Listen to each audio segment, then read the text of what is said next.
Kronologi penemuan jasad sepasang kekasih yang tewas di kamar kos. Terungkap kronologi penemuan jasad sejoli di sebuah kamar kos lantai 2 kawasan Jalan Sidosermo Gang 12, Sidosermo, Wonocolo, Surabaya, pada Kamis, 10 April 2025, siang.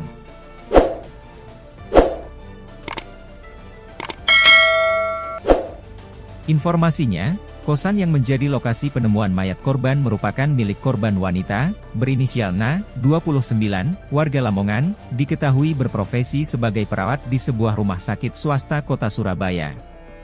Sedangkan, pasangan prianya, berinisial H, 28, warga Madura, Jatim, diketahui bekerja sebagai pengusaha, dan sedang menempuh pendidikan magister bidang hukum di sebuah kampus swasta Surabaya.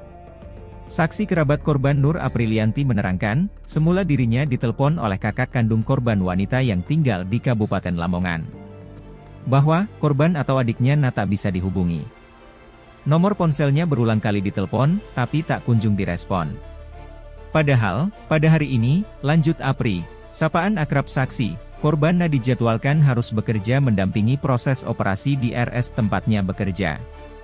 Namun, pihak korban Na tak kunjung tiba di RS, bahkan sama sekali tidak memberikan informasi apapun berupa surat tertulis ataupun pesan singkat melalui percakapan WhatsApp WA.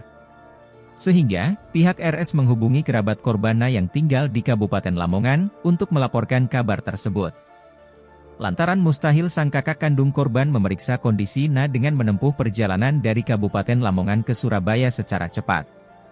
Tak pelak, diutuslah salah satu kerabatnya yang tinggal di Surabaya, yakni Nur Aprilianti, untuk mendatangi kosan korban Na guna memeriksa keadaannya. Ditemukan pertama kali hari ini.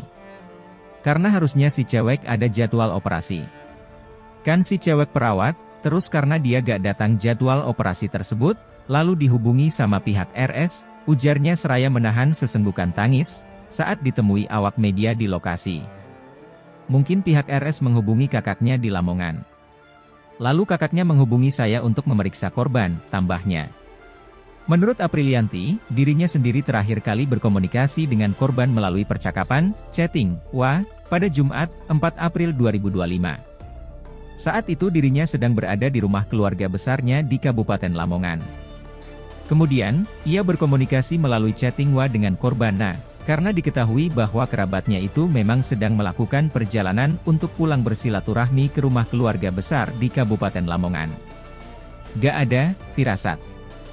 Karena kami terakhir ketemu tanggal 5 April 2025, karena saya saat itu di Lamongan. Dia on the way atau menuju ke Lamongan. Lalu malamnya balik ke Surabaya lagi, ungkapnya. Namun berdasarkan kesaksian kerabat, kakak kandung korban, Aprilianti mengungkapkan, korban Na terakhir kali berkomunikasi melalui chatting dan telepon WA sejak semalam, yakni sekitar pukul 21.30 WIB, pada Rabu, 9 April 2025.